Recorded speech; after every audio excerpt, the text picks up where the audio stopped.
Buenos días a todos. Les damos la bienvenida a nuestros ciclos de webinar de la Clínica del Country y Clínica La Colina. La mañana de hoy, nuestro webinar Proceso de Fin de Vida y la Donación de Órganos, en el marco del Día Mundial de Donación de Órganos que se celebró el pasado 14 de octubre. Por ello, hoy nuestros ponentes invitados nos socializarán la importancia de la donación para brindar la oportunidad a más pacientes de recuperar su vida.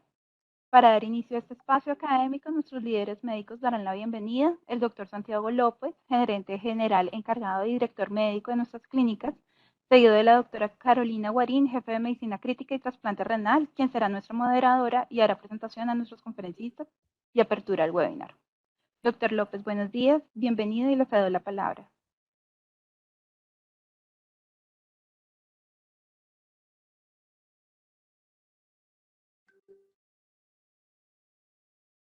Doctor López, ¿nos escucha? ¿Me oye? ¿Ahí me oye bien? Perfecto, doctor. Sí, señor. Bueno, buenos días a todos. Quería darles la bienvenida a esta reunión de fin de vida y proceso de fin de vida y donación de órganos como un tema muy importante dentro de todo ese proceso que hemos venido trabajando y liderando en las iniciativas estratégicas.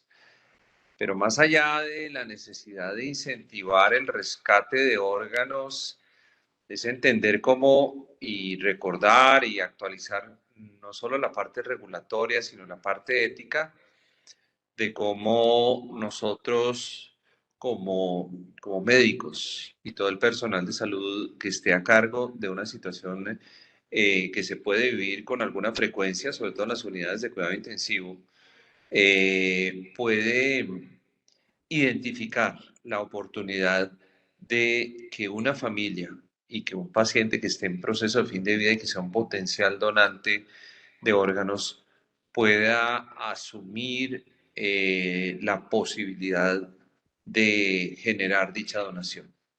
Con mucha frecuencia encuentra uno situaciones en las cuales mm, probablemente no se encuentre la orientación, no se encuentre, digamos, toda el acompañamiento que requiere un grupo familiar. Por razones obvias, el paciente no está disponible para tomar la decisión, aunque eventualmente puede haber manifestado en algún punto su intención previo a la enfermedad o a esa situación final. Pero los que estamos, pues los que hemos trabajado en los grupos de medicina crítica, entendemos que tenemos una gran responsabilidad en la generación de esa inquietud, de esa iniciativa, y en donde la familia entienda que lejos de estar, digamos, programando una, un saqueo de los órganos de un donante, es la necesidad desde el punto de vista ético, de responsabilidad social y obviamente el potencial tan grande de generar un beneficio para quien lo necesita. De manera que yo creo que actualizar estos temas, mirarlo desde lo regulatorio y mirarlo desde el punto de vista de las necesidades y de los beneficios y de cómo nosotros debemos identificar precozmente el potencial donante, podemos trabajar a la familia, podemos generar las condiciones óptimas y los criterios de inclusión que nos permitan que un donante potencial se le pueda sacar el mayor provecho desde el punto de vista, desde su intención de donar sus órganos, pues me parece que es muy importante. Por eso, pues queremos darles a ustedes la bienvenida y que nos acompañen en esta revisión. Mil gracias a todos. Doctor López, mil gracias por sus palabras, mil gracias por el apoyo, como siempre, a todas nuestros servicios de las clínicas y obviamente al servicio de trasplantes que ha venido juiciosamente trabajando para generar más donantes, generar más vida a todos nuestros pacientes. Y hoy estoy muy feliz y agradecida con todo el equipo de trasplantes, pues vamos a hablar acerca de un tema muy importante y es la donación en fin de vida. Y para ello tengo unos especialistas eh, completamente expertos en la materia con los cuales vamos a hablar acerca de este tema. Tenemos inicialmente al doctor Elkin Mendoza, que es nefrólogo de trasplante renal de la Clínica del Country, Clínica La Colina. el doctor Iván Riaño, que es jefe de servicio de ética clínica de la Clínica del Country, Clínica La Colina, el doctor Javier Hermoso, que es el jefe de cirugía de trasplantes de la Clínica del Country, Clínica La Colina, el doctor Julián Quintero, el médico coordinador operativo de la donación de las dos clínicas. Tenemos a la doctora Catalina Sanabria en representación de todos los intensivistas de las clínicas, el doctor Juan David Lotero en representación también de todos los emergenciólogos como coordinador de urgencias de la Clínica Colina, Silvia Vergara, que es nuestra psicóloga del servicio de trasplantes, Yuri Viviana Rueda, que es nuestra trabajadora social, Diana Méndez, que es nuestra auxiliar de enfermería, y finalmente Jimena Aguilar, que es nuestra nutricionista. Así que sin más preámbulos, pues vamos a hablar y generar un conversatorio muy agradable para ustedes y comenzaremos con el doctor Elkin Mendoza, que como les conté es nefrólogo de trasplantes de nuestra unidad. Doctor Mendoza, muchas gracias por estar aquí. Quisiera que nos contaras acerca de qué es la donación en fin de vida, doctor. Bueno, buenos días. Pues para hablar un poquito, había traído unas diapositivas que quería mostrarles. Entonces, voy a compartir un momento la pantalla.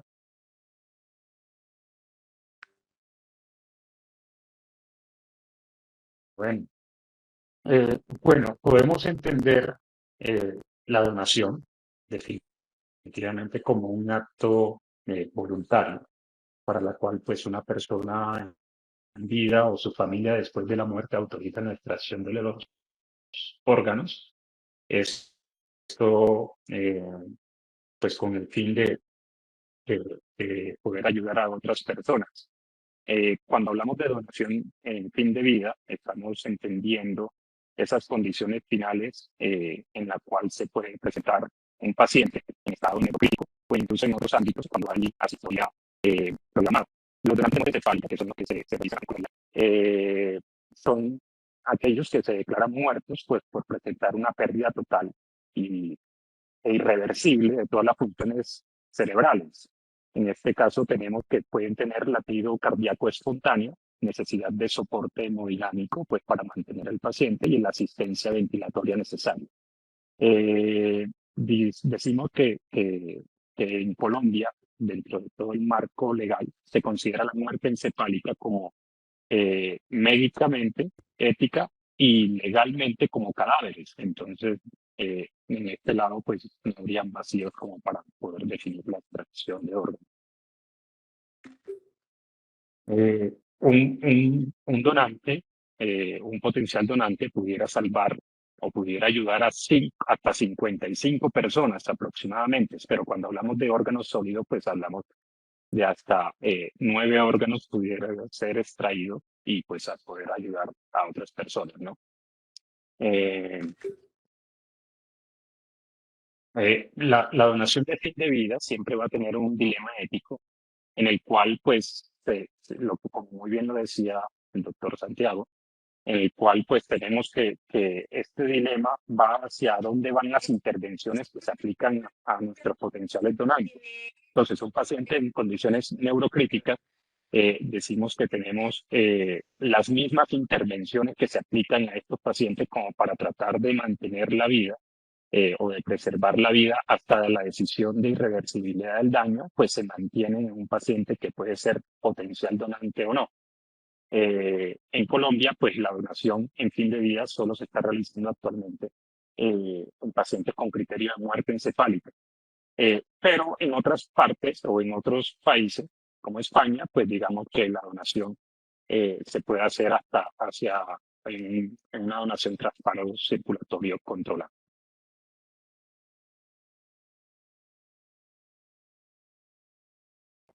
Super Doc, ¿y cuál es el panorama de la lista de trasplantes en Colombia? Bueno, en Colombia actualmente hay en lista de espera para trasplante renal 3.355 en lista de espera. Entre otros órganos tenemos importancia en todo lo que son tejidos oculares, corazón, hígado, pulmón, intestino. En páncreas no se ha registrado al primer trimestre del 2022 por el Instituto Nacional de Salud. vemos que en Bogotá la lista de órganos en general solicitados que se encuentran en espera son aproximadamente al primer semestre de 2.060 personas, de los cuales la distribución se concentra en su mayoría en trasplante renal, en el cual tenemos 1.698 de lista de espera a primer trimestre. Otros órganos, córnea o tejidos oculares, hígado, pulmón, corazón y el combinado riñón-hígado. 1.698 personas que se encuentran a la espera de un trasplante renal, siendo una gran concentración en esa población que es completamente funcional o que pueden aportar en vida laboral. Y eso pues ya comenzamos a hablar de muchos determinantes o en la pirámide de crecimiento de Colombia, todo lo que se pudiera estar perdiendo al tener personas con enfermedades crónicas que pudieran ser terminales, como la enfermedad renal crónica en este caso. Una gran población se concentra entre pacientes que son mayores de 19 años y menores de 65 años, la cual pues es importantísimo pues poder intervenir.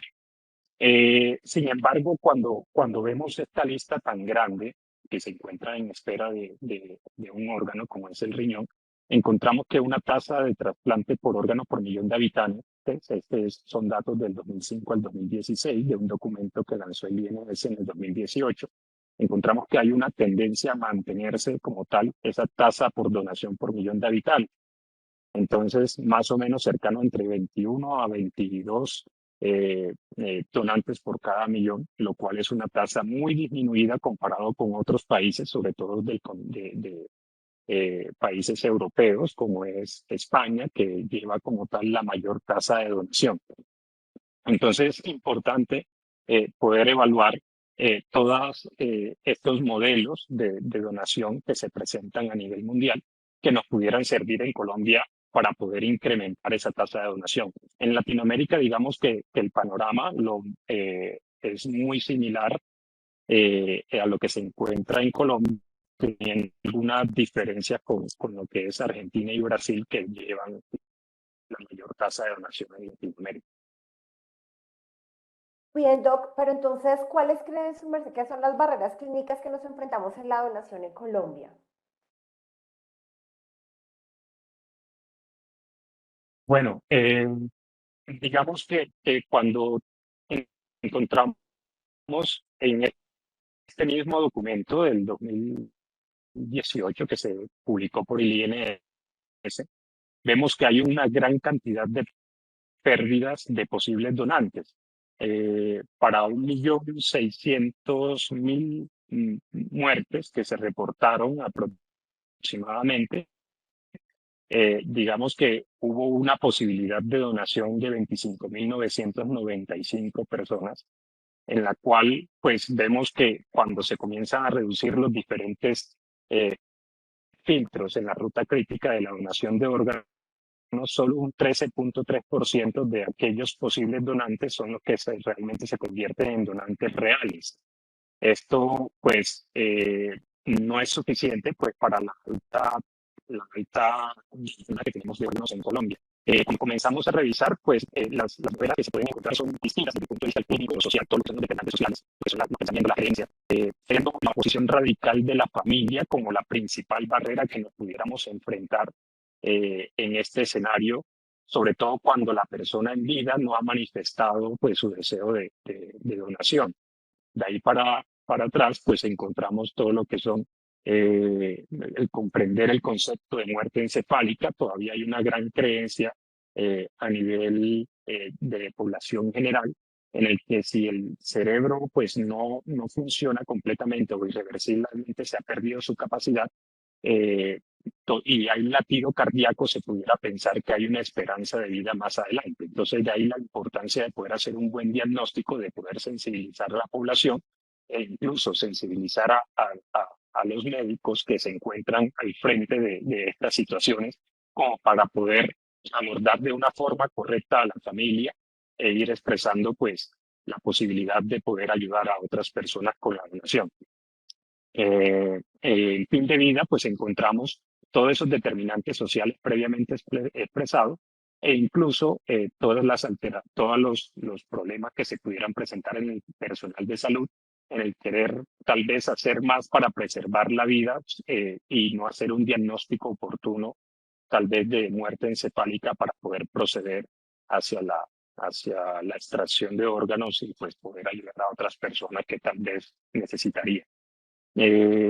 Es importante, dado todo lo anterior, poder analizar otros modelos. Digamos que un ejemplo a nivel mundial pues termina siendo España, en el cual ellos lo que hacen diferente es la donación en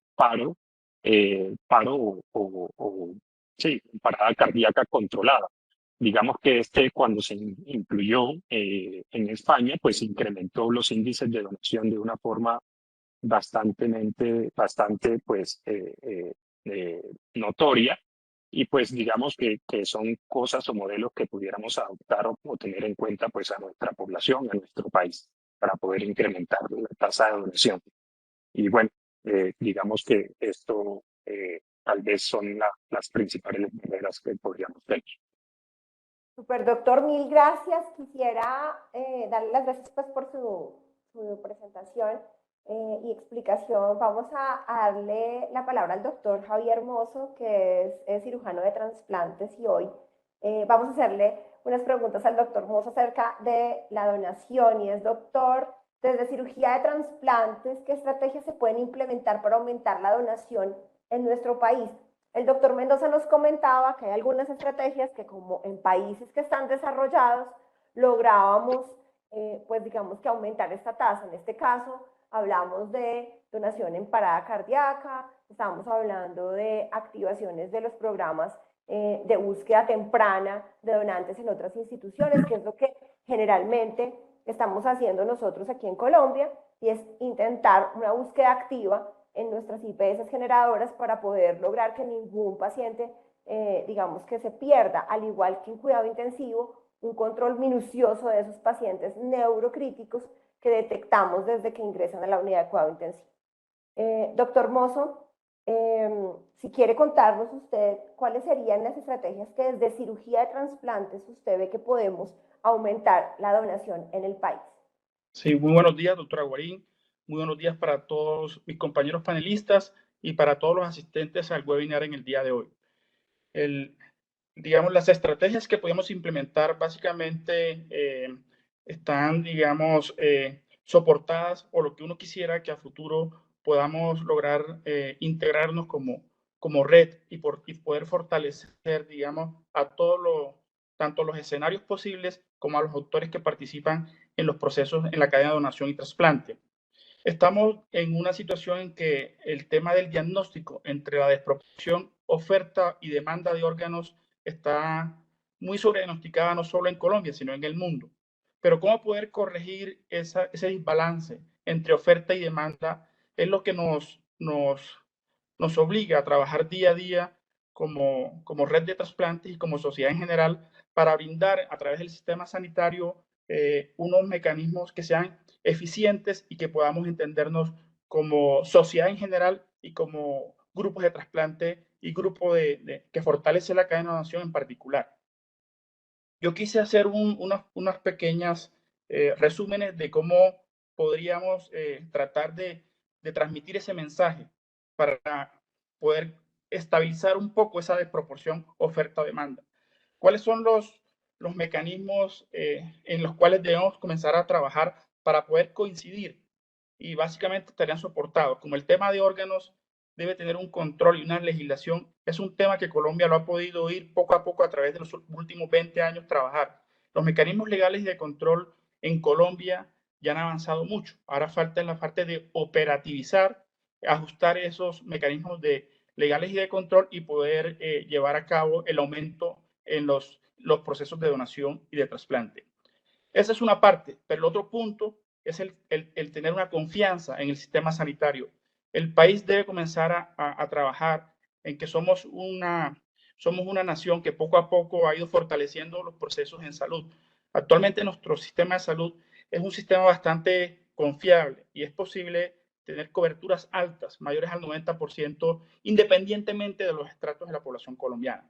Ese es el otro punto importante que la sociedad y que entendamos que estamos trabajando en un sistema bastante eficaz desde el punto de vista sanitario. Eso le da confianza a toda la población que tiene que donar. Y el otro pilar sobre el que debemos comenzar a trabajar es tener un modelo organizativo en el cual podamos todos los mensajes que se trabajan a nivel de donación y trasplante, podamos articularlo en todos los actores de donación y trasplante. La donación de órganos, por muchos autores, es una cadena de acontecimilos. Y esa cadena de acontecimientos comienza a debilitarse y a romperse por los eslabones más débiles.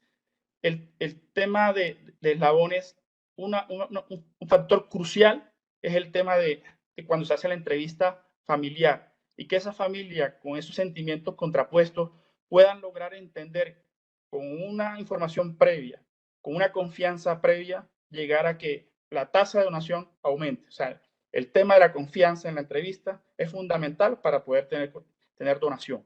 Ese es un tema particular. Pero independientemente de cuáles son las debilidades, el objetivo primordial de cualquier sistema de organización de trasplante debe ser la creación de ese sistema que sea robusto, confiable, que permita obtener órganos donde se producen, donde están y en dónde están en la unidad de cuidado intensivo, en los servicios de urgencia. Lograr poder optimizar esos donantes, lograr poder obtener donantes de la unidad de cuidado intensivo, de los servicios de urgencia, va a ser clave para que esa gran cantidad de potenciales donantes sean efectivos. Las estrategias deben sumar sinergias positivas entre todas las relaciones del sistema. Debemos comenzar a hablar, si no las mismas palabras, sí el mismo idioma, el mismo lenguaje, los mismos tonos de poder transmitir la confianza y la seguridad de lo que estamos haciendo. Lo estamos haciendo de forma genuina, confiable, auténtica para el beneficio de los pacientes. Así que en ese orden de ideas, yo creo que el tema de las estrategias va a pasar por una buena imagen, es un buen resultado. Si nosotros logramos tener buenas imágenes de resultados, que ya los tenemos, porque desde el punto de vista de trasplantes, el sistema colombiano ha avanzado mucho, es muy fuerte, los grupos de trasplantes en Colombia tienen muy buenos resultados. Yo siempre he dicho que Colombia en el tema de trasplantes es muy fuerte. Ahora vamos a jalar donación. Como hay buena imagen en los resultados clínicos y quirúrgicos, necesitamos ya tener que la sociedad en general confíe en el proceso que se hace de forma equitativa, universal, sinérgica entre todos los actores. Gracias, doctor. Así es, y al respecto en esa confianza y en ese valor de tener y obtener más donantes y trasplantes, doctor Mozo, quiero hablar un poco con el doctor Iván Riaño, que es jefe de ética clínica de las clínicas.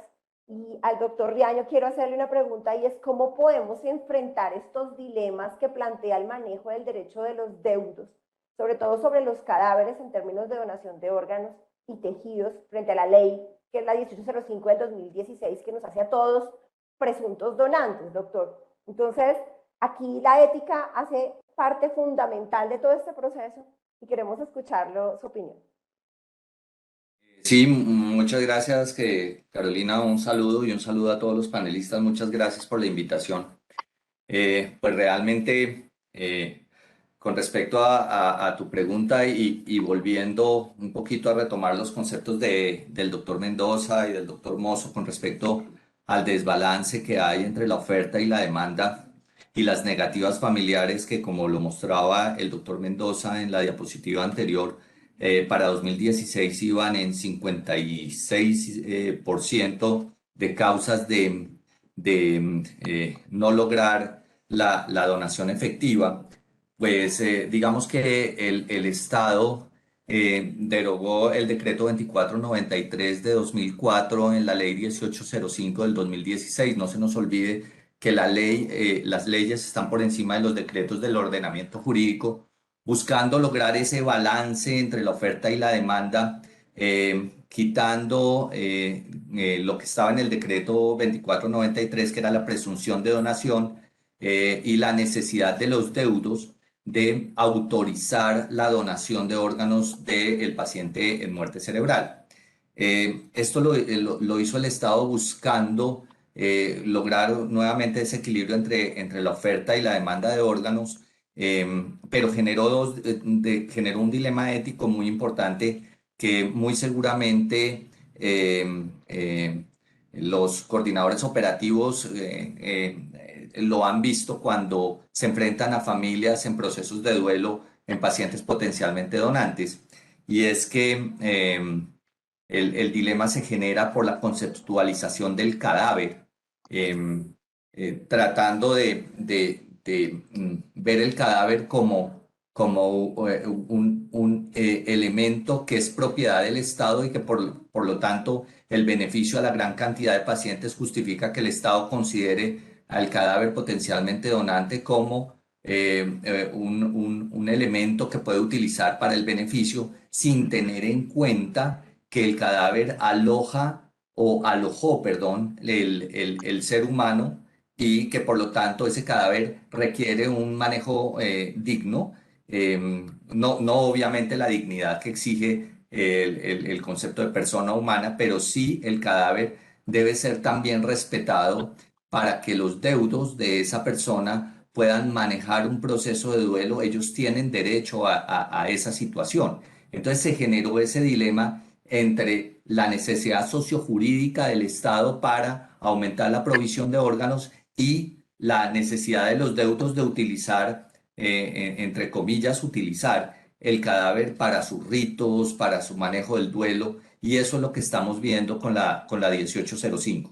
Desafortunadamente no tengo la progresión de las curvas que mostró Elkin después de 2016 a 2022, pero lo que no las puedo mostrar, pero esta ley 1805 no ha incrementado de manera importante la donación y por lo tanto el sentido de la ley, que va mucho a buscar ese balance, parece que no ha tenido los resultados esperados. De pronto el doctor Julián nos puede más adelante mostrar ese dilema ético ya en la práctica, Carolina. Es lo que te podría decir con respecto a la 1805 en términos de conflicto ético cuando uno se enfrenta a esa situación.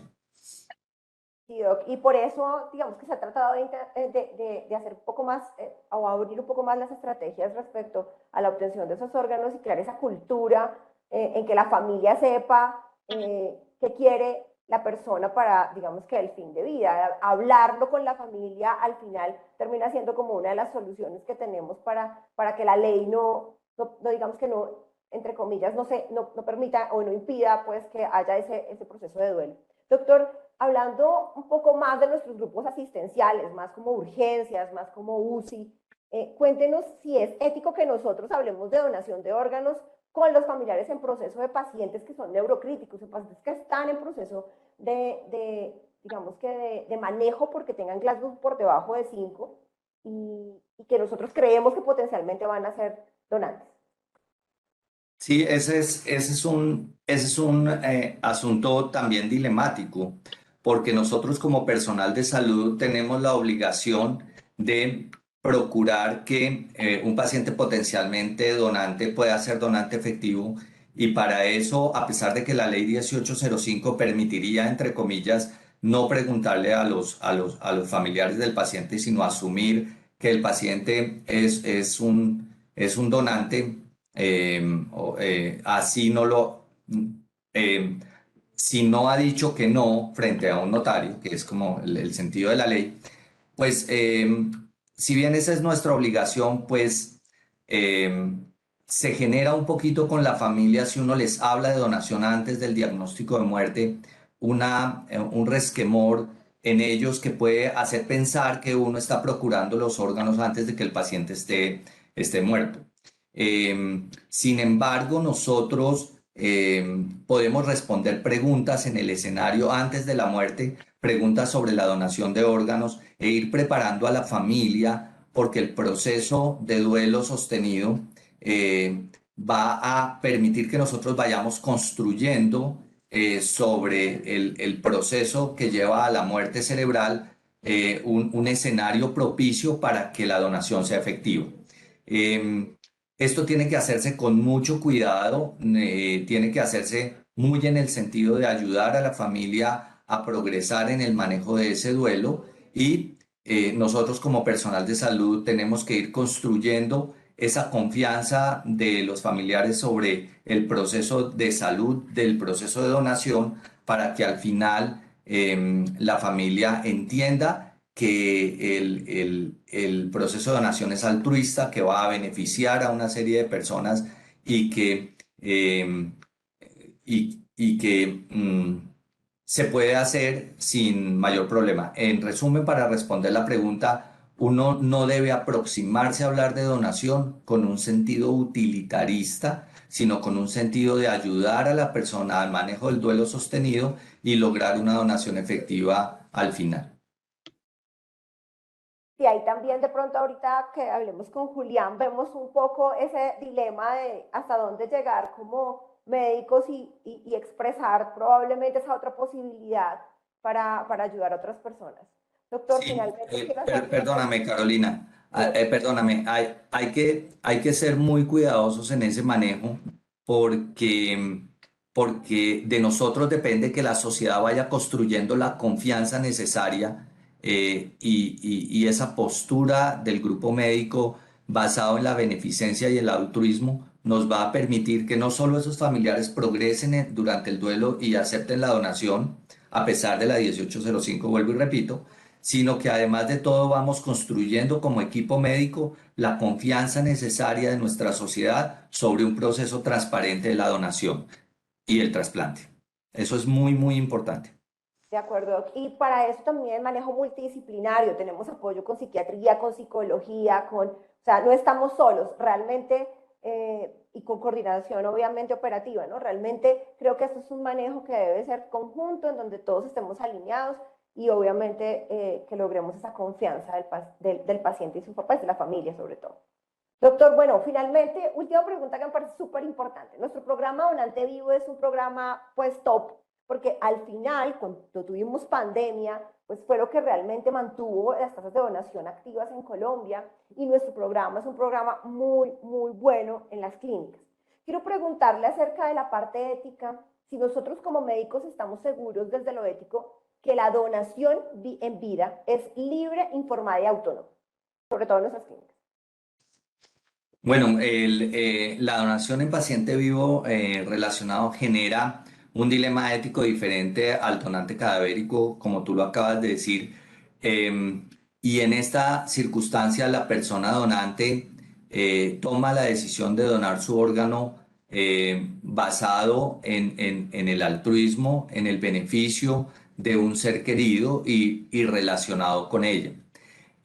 Sin embargo, esta persona puede ser sujeta a presiones y la donación puede dejar de ser libre y autónoma. Por eso nosotros, y en general los grupos de donación de vivos relacionados, tenemos entrevistas con esos pacientes de manera discreta, de manera individual, de manera en donde en esa entrevista se da información, se responden preguntas para que la persona entienda, esté perfectamente informada y uno evalúe la libertad en la toma de decisión en términos de la autodeterminación. Esta persona debe tener clara conciencia del riesgo al que se expone de un acto quirúrgico que no necesita, a diferencia, por ejemplo, de si se opera por una apendicitis o por cualquier otra patología, en donde se pone en riesgo para el beneficio de una persona, y esa persona puede, en los términos de autodeterminación, poder crear un diálogo con el médico y aclarar todas sus dudas. Y si en un momento determinado se ve que no debe donar, el equipo médico debe mantener el secreto de esa persona para no generarle conflictos con su familia.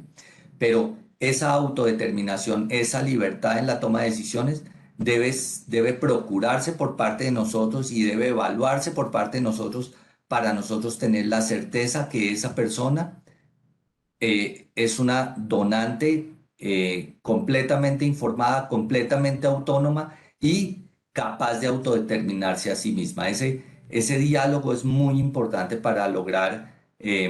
Ahora, ese concepto es un concepto de todos modos teórico, necesariamente, y hay muchas discusiones entre los bioeticistas de hasta dónde una decisión es completamente autónoma. Siempre existe, pero nosotros como grupo médico podemos evaluar y llegar a la mayor precisión posible para que esa decisión sea completamente autónoma y proteger al donante, que es el objetivo, proteger al donante al máximo y protegerlo a él de una decisión ya sea positiva o negativa frente a la donación. Perfecto, doctor, mil gracias. Mil gracias y recordarles que el doctor Riaño y el grupo de bioética hace parte activa de todas las juntas de trasplantes en donación en vida y en donación en cadavérico también. Así que pues, doctor, mil gracias. Quisiera hacer una visión diferente y vamos a hablar un poco con la doctora Catalina Sanabria. Antes de pasar a hablar con Silvia, quisiera hablar primero con Catalina. ¿Y por qué? Porque estamos hablando en agudo de pacientes que potencialmente pueden ser donantes y hay algo muy especial que en general no hemos comenzado aquí en Colombia y es la parada cardíaca, pero tenemos otra forma de activarla. Doctora Sanabria, bienvenida y quisiera preguntarle, en parada cardíaca, ¿cuánto tiempo aproximado de reanimación cree o se considera que el paciente puede ser potencial donante y qué estrategia podríamos usar para mantenerlo? Sobre todo porque obtenemos la proyección de que vamos a poder hacer probablemente ECMO en parada cardíaca. Nosotros como intensivistas, ¿qué podemos aportar, digamos que a este proceso de donación en los pacientes que están en parada cardíaca o estamos en urgencias y estamos reanimando o estamos en piso y estamos reanimando o estamos en UCI y reanimamos? ¿Usted qué opina sobre pues digamos que esta propuesta o este proyecto? Bueno, buenos días, doctora. Buenos días a todos mis compañeros panelistas y a las personas que nos acompañan en este webinar. Pues realmente, aunque en Colombia y en el mundo la principal fuente de donantes que nosotros recibimos proviene de pacientes en muerte encefálica, sí hay un grupo importante de pacientes que derivan de casos de parada cardíaca y son estos pacientes los que se conocen como donantes en asistolia. Digamos que esta donación en asistolia es uno de los mecanismos que ante digamos que el desbalance que existe entre el número de donantes y el número de pacientes que están en nuestras listas de espera, se ha creado en el mundo y digamos que uno de los pioneros, como lo hemos mencionado en este tema, pues es España. Digamos que en este caso lo que tenemos que tener en cuenta es que los donantes de órganos y de tejidos van a proceder de personas a las que se les realiza el diagnóstico de muerte por causas cardiorrespiratorias. Y normalmente, pues lo que se ve es que estos pacientes tienen ausencia de latido cardíaco y de respiraciones espontáneas. Y desde el punto de vista como tal de la muerte cardíaca, es súper importante tener claro que el primer criterio a tener en cuenta pues es la irreversibilidad de la misma, porque pues es el momento en el que nosotros decidimos que esa persona fallecida se convierte, es el punto en el que nosotros, ese paciente se convierte en potencial donante. Realmente se determina el fallecimiento tras evidenciar por un periodo de 5 minutos que hay ausencia de latido cardíaco o de respiraciones espontáneas. Esto se puede hacer porque hay una ausencia de flujo central de pulso o porque se evidencia pues con el electrocardiograma. Realmente lo que se hace es que el paciente que hace una parada cardíaca, ya les voy como a hablar un poquito acerca de estos tipos de asistolia, pero el paciente se le dan 30 minutos después de la parada cardíaca de maniobras de reanimación avanzada y tras esos 30 minutos es el tiempo que son los 5 minutos que usted espera que el paciente permanezca con ausencia de latido cardíaco y de respiraciones espontáneas. Después de esos 5 minutos, ya usted podría pensar y, digamos que, comenzar a activar un proceso en caso de que este paciente sea un potencial donante. se considera que definitivamente un paciente que hace una parada cardíaca y no tiene una patología oncológica o una patología infecciosa transmisible, pues podría llegar a ser donante. Como le explicaba ahorita, hay dos grupos grandes de pacientes. Están los pacientes en asistolia no controlada y los pacientes en asistolia controlada. Y tocando un poquito el tema que usted habla, pues acerca de, digamos, las nuevas avances que tenemos en este momento, además ya disponibles en nuestras clínicas, como el ECMO, son los pacientes en asistolia controlada tipo 3, los pacientes que podrían llevarse en algún momento a considerar donantes. Sin embargo, quiero aclarar que en este momento en Colombia esto no está legislado. Así que nosotros no hacemos este tipo de donaciones. Nosotros no tenemos pacientes donantes tipo 3. Nosotros realmente lo que tenemos son pacientes donantes tipo 2. Estos pacientes son pacientes que están en una asistolia no controlada. Son pacientes que tienen como les expliqué, una parada cardíaca inesperada, a quien se les brinda las maniobras de reanimación. Estas maniobras son infructuosas y pues estos pacientes son sometidos pues después de estas maniobras no infructuosas digamos que de aquí en adelante, los criterios que se consideran para la donación son los mismos criterios que se dan para los pacientes en muerte encefálica.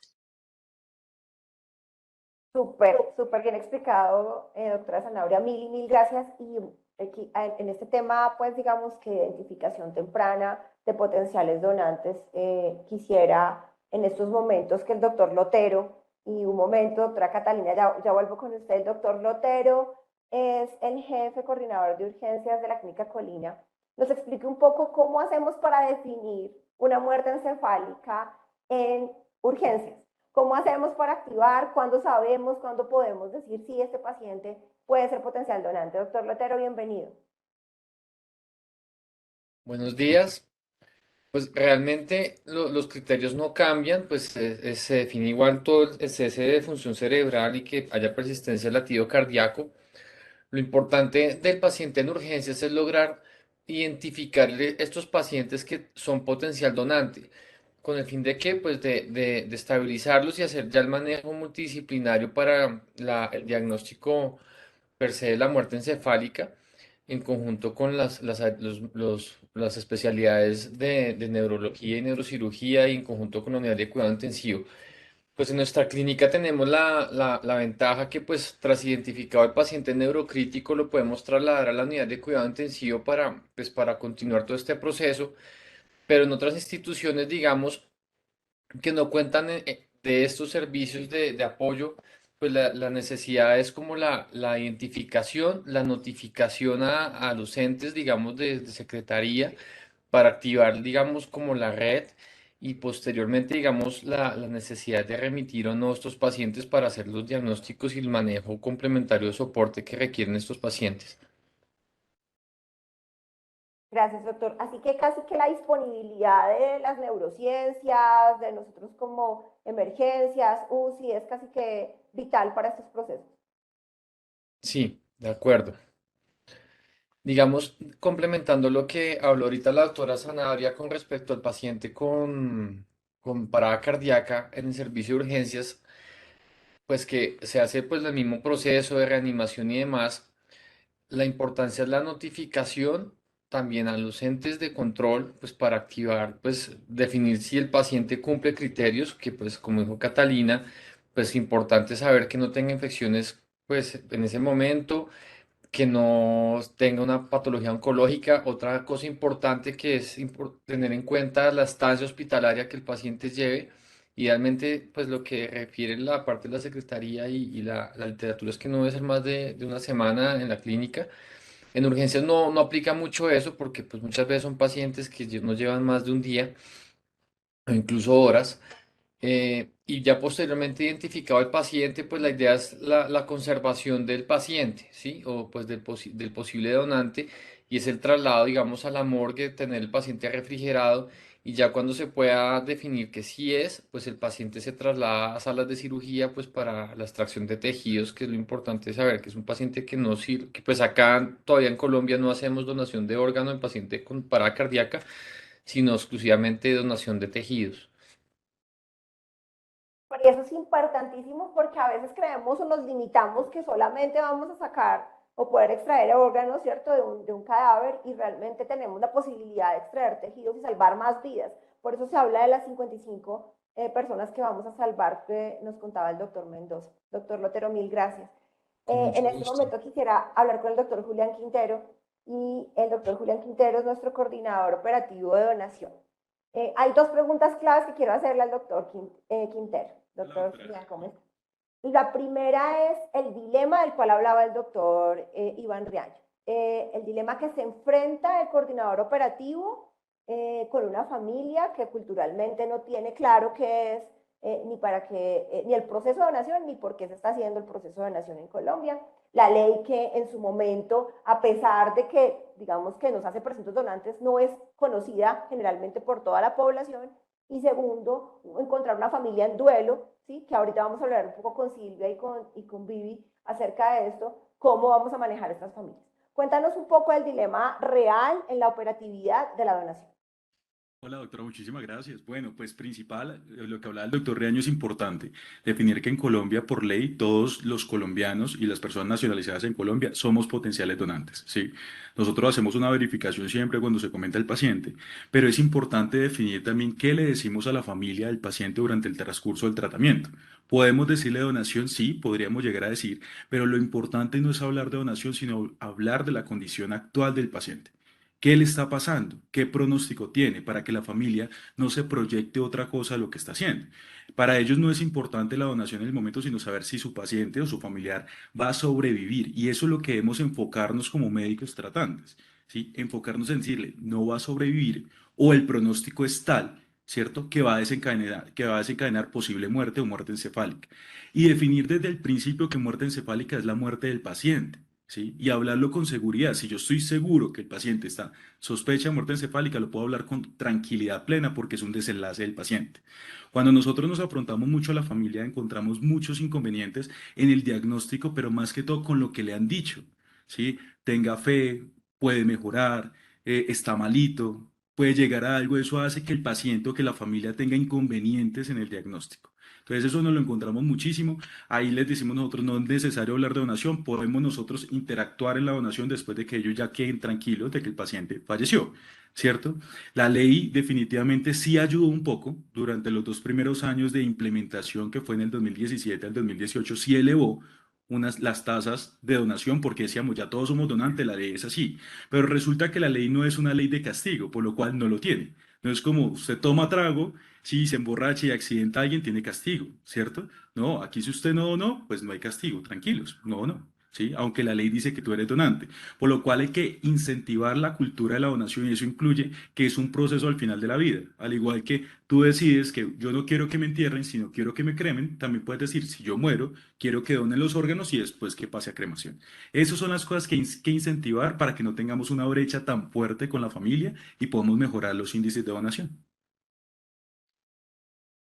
Gracias, doctor Julián. Y la última pregunta es, quisiera saber cómo podemos ser donantes. Ah, bueno, es buenísimo. Hay varias formas. ¿Sí? Cuando tú ya quieres un sistema de salud, o sea, te inscribes a una EPS, tu EPS está en la obligación de decirte, oye, ¿quieres ser donante? Te inscribo o te inscribo como no donante desde el principio que tú te ingresas, ¿cierto? Lo otro lo puedes hacer directamente en la página del Instituto Nacional de Salud. Recordemos que en Colombia la ley dice que todos somos potenciales donantes, todos. Pero nos da la posibilidad de escoger si queremos o no queremos también, de decidirlo. Si queremos, lo podemos hacer por la EPS o por el Instituto Nacional de Salud, directamente en la página, coloquen en el search o en el buscador, quiero ser donante, el Instituto Nacional, y van a darle, quiero ser donante, te van a abrir una página como si fuera a abrir un correo electrónico, llenas todos tus datos y al final te van a mandar un PDF con el carnet de donación especificando por qué eres donante.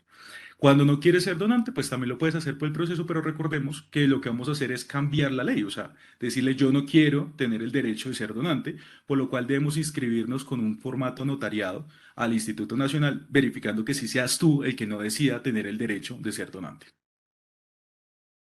Gracias, doctor Julián. Ahora quisiera hablar con nuestra psicóloga Silvia Vergara y desde psicología quisiera preguntar cómo nosotros, como urgencias, cuidado intensivo, hospitalización, todo lo que, digamos que el grupo asistencial que maneja a los pacientes puede acompañar a las familias potenciales donantes en las clínicas. Claro que sí, buenos días para todos. Bueno, hay muchas maneras de hacerlo. Lo más importante que sepamos es que el equipo de psicología pues, ha crecido en las clínicas. Nosotros tenemos la oportunidad de recibir las interconsultas para acompañar, ya sea a las a los familiares que están en proceso de fin de vida o desde la UCI nos notifican de pronto un paciente que ha ingresado, digamos, con clínica que indica una posible muerte cerebral. Con eso podemos acompañar en lo que nosotros llamamos el proceso de duelo anticipado. ¿Qué es esto? Digamos, bueno, el proceso de duelo, como todos sabemos, es un proceso que todos nosotros como seres humanos pasamos y son esas etapas de readaptación psicológica antes de admitir una pérdida pues, en nuestras vidas. Entonces, ¿cuál es nuestro propósito, nuestro objetivo? Y eso hacerlo de la mano con todos los médicos, auxiliares, enfermeras, es darnos la oportunidad a nosotros de poder abordar a esas familias, acompañarlas, digamos, y darles ese soporte, todas esas emociones que se van a desencadenar cuando están pasando pues, por un momento difícil que es la posible pérdida o la posible muerte de un ser querido. Sin embargo, es muy importante, dado al lugar, digamos, la charla en la que estamos, y es decir, que la donación puede ser una herramienta para ayudar en ese proceso de duelo para todas las familias, ya que les va a dar la oportunidad de resignificar esa pérdida. Hay muchos estudios que han mostrado en diferentes países donde los familiares de los donantes expresaron que esa donación les había sido de ayuda en su proceso de duelo, ya que sentían que gracias a esa, vamos a llamar generosidad, gracias a esa acción, había otras personas viviendo una segunda oportunidad y les fue de gran ayuda dentro de todo, digamos, el drama que supone perder a un ser querido, dentro de todo ese dolor. Entonces, sí, psicólogos, médicos, enfermeros, nos sentimos autorizados a comunicar pues la peor noticia para esa familia, que es la muerte de un ser querido, pues debemos tener esa capacidad de dar ese soporte de todas esas emociones que ya comentábamos anteriormente para ayudarlos de esa manera a hacer o facilitarles el proceso adecuado del duelo y ser menos doloroso, menos traumático, pues de lo que significa esa situación que están viviendo. Y la última pregunta que quisiera hacerte es cómo la esfera mental y emocional de nosotros nos impediría donar. ¿Cómo nosotros psicológicamente diríamos, no, no quiero donar, no quiero ser donante? Claro, bueno, eso obviamente es un campo muy amplio, pero digamos para nombrar ciertas cosas, que son lo que hemos identificado desde nuestra área que puede impedir donar, digamos, son las percepciones personales que cada persona o núcleo familiar tiene sobre la muerte. Ahí podemos incluir, digamos, las creencias religiosas, las creencias espirituales. Por poner un ejemplo, a veces piensan que si no entierran a su familiar o creman a su familiar con todos sus órganos, de pronto no va a trascender. Por eso es tan importante todo lo que se ha comentado anteriormente. El doctor Quintero, el doctor Reaño nos han dicho de la importancia, de verdad, de comunicar y dar la información adecuada sobre la donación de órganos. Porque aquí lo que más vemos, y sobre todo en Colombia, que nos contaba el doctor Mendoza al principio, nos falta mucho para llegar a esos números en otros países, precisamente a veces por la desinformación o por esos mitos y creencias que tenemos frente a la misma, ¿no? Entonces, pensar que no se va a brindar la atención adecuada en las UCIs, en urgencias, da pensando que de pronto sí, que no va a haber el tratamiento adecuado para darle ese órgano o esos órganos a otra persona. Entonces, la psicoeducación, por supuesto, desde amor, sensibilizar a las personas, entonces es donde tenemos que partir, porque nos damos cuenta que esas son las primeras trabas emocionales, psicológicas. Y por el otro lado, pues la negativa familiar, el duelo patológico, un poco relacionado a lo que hablábamos anteriormente, pues si llegamos a digamos, un paciente que lleva pues en su proceso de fin de vida y no se le ha abordado a la familia la importancia del duelo, la importancia, ¿no? de pronto cómo su donación puede resignificar la muerte, cómo puede ayudar a otras personas, pues se puede presentar un duelo patológico que la familia se iba a rechazar y va a decir, no, no quiero donar, ¿no? Entonces, esto es un campo muy amplio, obviamente todas estas connotaciones éticas que nos comentaba el doctor Reaño, pero es importante y sobre todo, digamos, para desviarme rápidamente en los donantes vivos, pues es fundamental hacer ese abordaje psicológico en ese vínculo receptor-donante, porque vemos que las familias es un acto de amor a través del cual el donante procura dar vida a la familia, pues a su familiar enfermo, ¿no? Pero también restablece el equilibrio familiar y el propio psiquismo de cada una de las personas, teniendo en cuenta que cuando tenemos en la casa un paciente, un familiar con una enfermedad crónica, pues no solo lo afecta a él, sino que afecta a todo el núcleo, la familia está involucrada, él lo ve sufriendo, lo acompaña a los controles médicos, en muchos casos pues los ayudan económicamente en todo su proceso. Entonces, definitivamente hacer la psicoeducación, abordarlos previamente, por eso es que en la unidad hacemos las valoraciones pre-trasplante, post-trasplante, todo esto nos va a ayudar a favorecer el equilibrio emocional tanto de donantes como de receptores. Mil gracias. Y respecto a digamos que a ese punto de familia trasplantada, me gustaría hablar con Yuri Viviana acerca de cómo ella ve ese concepto familia trasplantada, porque como bien nos dice Silvia, pues este no solamente es un trasplante favoreciendo la vida de una persona, sino que incluye a toda la familia. Así que, Yuri Viviana, bienvenida y mil gracias por estar con nosotros. Bueno, muy buenos días para todos y todas. Bueno, de antemano, pues agradecerles la invitación a este importante espacio. Sí, efectivamente, el concepto familia, pues actualmente con los cambios sociales que hemos venido teniendo de una manera tan acelerada, pues se van transformando y con ello todo el sistema de creencias, todos los fundamentos familiares con los cuales se afrontan diferentes situaciones de la vida. Cuando hablamos de donación de órganos, inevitablemente hablamos del concepto familia porque resulta que no es solamente el paciente quien se trasplanta una familia, porque se alteran una serie de cosas y situaciones que la persona ha vivido durante todo su proceso, haya ingresado en diálisis, esté en prediálisis, se abordan diferentes miedos, se ajustan una serie de hábitos, no solamente desde la alimentación, desde pues, las prácticas que diariamente se realizan, sino también de lo que es la dinámica familiar. Por eso hablamos de que no es el paciente trasplantado, es la familia trasplantada. Y cuando nosotros ya empezamos a difundir la cultura de la donación, a hacerlo más consciente a nivel social, a crear una conciencia colectiva, espero, y no sea muy lejos, que podamos hablar de la sociedad trasplantada, del colectivo trasplantado, que definitivamente a todos nos pega, a todos nos impacta, inevitablemente. Y en este caso, ¿qué imaginarios sociales referente a la donación de órganos tenemos para lograr esa sociedad trasplantada? Porque mira que vamos pasando del paciente trasplantado, familia trasplantada, a sociedad trasplantada. ¿Qué imaginarios tenemos como referentes como sociedad nosotros ante el trasplante y la donación? Ok, si nos ubicamos en nuestro país, pues Colombia tiene una serie de prácticas culturales, como lo decía Silvia, que son muy diversas. Colombia es un país pluricultural. Entonces, el reto está en cómo llegar a cada cultura, hablando de nuestro país, y poder llevar el tema de la donación, dar a conocer la importancia del mismo sin afectar lo que hace parte de la esencia de cada cultura, ¿no? Aparte de eso también, no me cansaré de mencionarlo, la movilización de la conciencia colectiva, que todos empecemos a pensar como seres humanos que tenemos relaciones de interdependencia. O sea, funcionamos de una manera de interdependencia, pero a veces creemos que somos seres aislados y resulta que no. Nos necesitamos los unos a los otros inevitablemente. Entonces, cuando empezamos a impactar sobre este tema, generar conciencia colectiva, empezar a mostrar los beneficios, mostrar todo eso, estamos tratando de quitar un poco esos imaginarios colectivos que hay.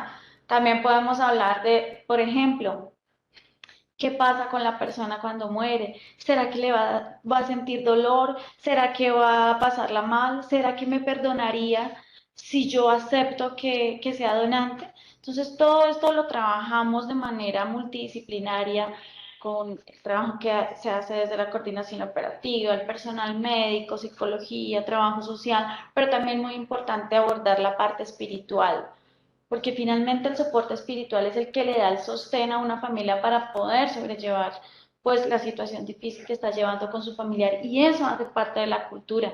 Y pues muy afortunadamente considero yo que aquí en la clínica la parte espiritual nos va bastante bien porque hay conciencia de ello. Y de alguna manera también se trata de alivianar esas cargas familiares donde estamos pensando que de pronto mi familiar desde el cielo o desde donde se encuentre no me va a juzgar, sino que por el contrario está prestando un servicio a otro ser humano que tanto lo necesita y que por ende va a ser un alivio, como lo decía Silvia anteriormente. Tenemos muchísimas cosas alrededor, realmente en las evaluaciones uno se enriquece bastante de cada paciente, de cada familia, escuchando lo que ellos consideran de la donación, implícito si es una falta personal, si es pecado, si es bueno, si es malo, qué pasará si voy a hacer todo el rito fúnebre, pero si le falta una parte del cuerpo a la persona, en fin, es supremamente enriquecedor, pero como lo dije desde el primer momento, sin alterar la cultura, sin pretender transgredir absolutamente a nadie, el objetivo siempre va a ser crear conciencia colectiva para que podamos todos ser donantes y apuntar al mejoramiento de las condiciones de vida y salud de toda una sociedad.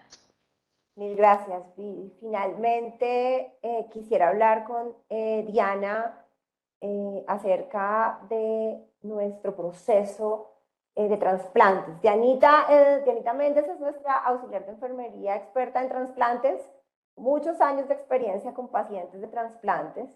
Y bueno, Dianita, bienvenida. Mira, primero quiero hacerte una pregunta. ¿Cuál es el proceso de donación en vida dentro de la clínica? ¿Y por qué quiero que hablemos de en vida? Porque es que el programa Donante Vivo es un programa muy fuerte en la organización. Y quiero mostrarle a todos los servicios qué estamos haciendo desde el servicio de trasplantes y cómo logramos hacer esa donación en vida. Buenos días para todos, doctora. Muchas gracias por la invitación. Sí, muy bien, como usted lo ha dicho, doctora, Clínica del Country cuenta con un programa de donación y trasplante hace más de 10 años, donde nuestro programa ofrece la posibilidad de un trasplante con donante vivo. Entonces, ¿cómo es este proceso dentro de la Clínica del Country? Desde el área de enfermería nos encargamos de realizar charlas de sensibilización a los familiares de nuestros receptores en lista, para así poder iniciar un proceso el cual ellos deseen donar en vida, ¿sí? Canalizamos este potencial o posible donante mediante una charla, el cual realizamos por fases. La primera fase es presentar nuestros posibles potenciales donantes en junta médica, donde nuestros especialistas, como bien ya lo hablaron todos, está a cargo de nefrología de trasplantes, cirugía de trasplantes, urología, psicología, trabajo social, entre otras, quien hacen un análisis dentro de nuestra junta médica y definen en la fase 1 si este posible potencial canalizado cuenta con una buena función renal, y ya cuando tenemos la autorización nos encargamos de todo el proceso administrativo, es decir, Clínica del Country ofrece un programa y un paquete de estudio en el cual nuestro posible potencial donante es valorado multidisciplinariamente. Es decir, es un paciente al que le realizamos estudios de laboratorio, todo lo que son exámenes de imágenes diagnósticas, y es valorado por cada uno de los médicos especialistas para, una vez terminado todo el proceso de estudio, de evaluación, por decirlo así, definimos si este posible potencial donante es apto o no para llevar a cabo la donación en vida. Mil gracias, Diani, pero yo también quisiera hablar un poco del rol de enfermería, cómo es de importante enfermería, pues, para todos los procesos que tienen que ver asistenciales con salud. Cuidamos con amor, como es nuestro, digamos que nuestro fin, nuestra misión, nuestra ley es cuidamos con amor. ¿Cómo el rol de enfermería está dentro de trasplantes y donación? Cuéntanos. Bueno, quisiera contarles que, si bien es cierto, enfermería es un pilar indispensable en todas las áreas de la organización, acá dentro de la unidad de trasplante o el grupo Nosotros nos hemos caracterizado desde el área de enfermería por brindar un trato digno, una atención humanizada, y brindamos un acompañamiento integral a lo que es en sí respecta a nuestro donante, nuestro receptor y familia. Y lo hacemos desde una manera integral, ya que pues son parte fundamental de nuestra institución. ¿Por qué es importante el rol de enfermería dentro de la donación de órganos y trasplante? Porque existen diferentes etapas en las cuales enfermería siempre interviene. Una de ellas es la donación y la preservación del órgano. Dos, hay una etapa que es la evaluación pretrasplante, como bien lo decía Silvia y Yuri, cuando realizan las evaluaciones a nuestros receptores. Enfermería se encarga de brindar ese acompañamiento dentro de las instalaciones de la clínica y todo el proceso administrativo para lograr que nuestro receptor ingrese a la lista de espera. Hay otra etapa también, es la etapa ya de donación, ¿sí? Ya en la etapa cuando el paciente es trasplantado, bien sea con un donante vivo o un donante cadavérico, brindamos un acompañamiento, un seguimiento y una supervisión de nuestro paciente trasplantado y de nuestro donante. Pero el más importante es que somos las personas quienes canalizamos de manera oportuna los posibles potenciales donantes vivos relacionados dentro de la institución para nuestros pacientes en lista de espera. Gracias, Dianita. Bueno, yo creo que hemos intentado hacer digamos que un viaje a través de un ciclo que desde diferentes disciplinas hemos tocado. Para nosotros como servicio de trasplantes es vital que todos estemos completamente alineados y engranados en los procesos que hacemos dentro de la organización. Pero para eso y para lograr que nuestras familias donen, pues la cultura de donación debe venir desde nosotros, debe venir desde las organizaciones, debe venir desde lo asistencial y lo administrativo. Debemos estar convencidos de lo que estamos haciendo, conocer perfectamente el proceso y apoyarnos en todas las disciplinas que, como hoy vieron ustedes, pues hacen parte fundamental de todo este proceso. Yo no me quiero ir sin antes, vi que el doctor Moreno hizo una pregunta que el doctor Riaño le contestó por chat, pero creo que es importante un poco ampliarla. Doctor Riaño, el doctor Moreno preguntaba que al no seguir la ley no estaríamos cometiendo un delito por parte de la familia o de nosotros como personal de salud. Me gustaría que ampliáramos un poco para todos los servicios esta pregunta del doctor Moreno, doctor. Gracias. Sí, hemos estado discutiendo con Oscar en el chat, con respecto a esa pregunta. Es una pregunta muy interesante. Creo que Julián nos acaba de dar un elemento muy importante y es que esta ley no tiene un sentido punitivo. Eso es una cosa importante. De todos modos, no cumplir la ley sí es un delito.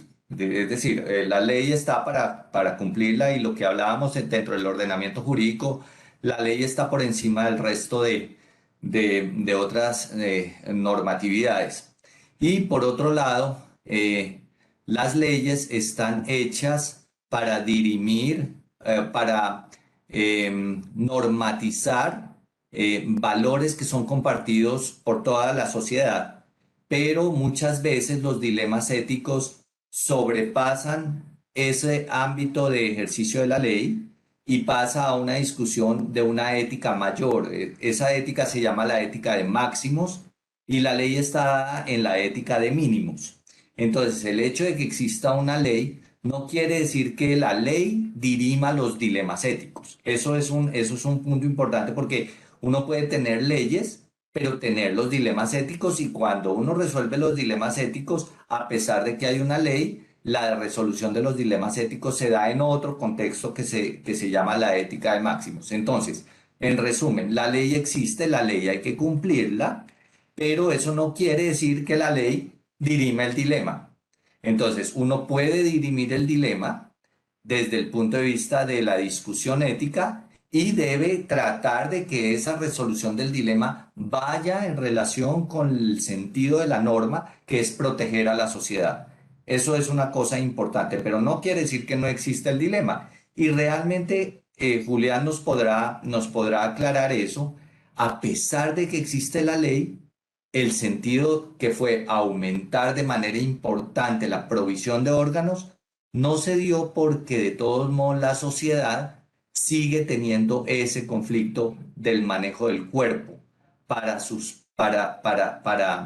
eh, porque el manejo del cuerpo también es un derecho que tiene el deudo, también es un derecho que tiene la familia. Entonces, en resumen, pues sí, claro, hay que cumplir la ley, pero eso no dirime el dilema ético y el dilema ético siempre existe con la 1805. Pero me gustaría, Carolina, si tenemos algo de tiempo, oír a Julián cuando se enfrenta a esta situación. Escuchémosle, doctor, démosle un par de minutos. Antes de cerrar, Juli, qué pena lo rápido, pero sí quisiéramos tu concepto. No te escuchamos. Perdón. No, doctor, tiene toda la razón y ese es el verdadero conflicto actualmente en la situación de la donación y el trasplante en Colombia. Nosotros como médicos nos regimos por varias normas, inclusive el decreto 2493, que lo dijo el doctor Riaño, el cual especifica que todo, y la ley 1805 especifica que todos debemos facilitar los procesos de donación, que eso incluye el diagnóstico, un adecuado mantenimiento, hablar con la familia, identificarlo como donante y potencial donante. Cuando hablamos e interactuamos con la familia en sí no se opone al proceso de la donación y nosotros no podemos decir la familia no donó. Sí, lo que hacemos es identificar si la familia tiene un conflicto directo el cual impida el proceso del rescate. Entonces, ¿qué hacemos con la familia? La familia a veces dice, yo no voy a donar porque no entiendo el diagnóstico y él no está muerto y no asume que el paciente está muerto pese a que la legislación lo hace, ¿cierto? Como no hay un castigo tampoco hacia la familia, ¿cierto? Porque en sí va dirigidos al paciente que ya falleció, pues tampoco ellos sienten la necesidad de la donación obligatoria. ¿Qué pasó con la ley? La ley sí mejoró los 2 primeros años porque interactuó mucho en la comunicación de la población. Pero después de los 2 años entra un periodo que fue un año sin comunicación y después periodo pandemia, los cuales los recursos de comunicación a la población fueron completamente disminuidos. ¿Eso hizo qué? Que la ley se olvidara y que la sociedad no sepa que exista la ley. ¿Sí? Si interactuamos mejor con la ley en medio de la sociedad, las familias y las personas van a comprender que la mortalidad, que el paciente muerto y muerte encefálica es donante y no hay que preguntarle. Nosotros no preguntamos, pero si interactuamos en un conflicto con la familia, donde el personal médico asistencial, la institución o nosotros tengamos problemas por iniciar un proceso de donación, no lo vamos a tomar. Pero para el personal de salud sí es obligatorio, al igual como la notificación del COVID, porque esto tiene que ver también con salud pública y con estadísticas a nivel nacional, por lo cual nosotros como médicos debemos ejercer todo el proceso. Ya si al final no se logró el proceso de rescate, ¿sí? No interfiere en nuestra labor como médico y nuestra conducta como médicos. Perfecto, mil gracias a todos. Yo quiero al equipo de donación y trasplantes darle un agradecimiento importante al doctor Elkin, al doctor Riaño, al doctor Julián, a la doctora Catalina, al doctor Quintero, a la jefe, a Dianita, a la jefe Sandra, que también está súper fuerte ahí, al doctor Mozo, bueno, a todo el equipo, realmente muy interesante. Para nosotros es muy importante que nos conozcan, que sepan que estamos siempre dispuestos a estar trabajando por nuestros pacientes, por nuestras familias, que estamos dispuestos y que realmente estamos ubicados muy cerca a la clínica, estamos en la entrada principal, en la unidad médica, en el consultorio 103, lo que necesiten, estamos para servirles. Y por parte de nosotros, todo el apoyo a todos los servicios y obviamente pues a la unidad de cuidado intensivo, en donde estamos generando muy buenos donantes. Mil gracias a todos. Un abrazo y que tengan un feliz día. Esperamos que este webinar les haya servido mucho y haya servido mucho a todos los servicios para comenzar a trabajar y seguir trabajando en equipo. Mil gracias a todos.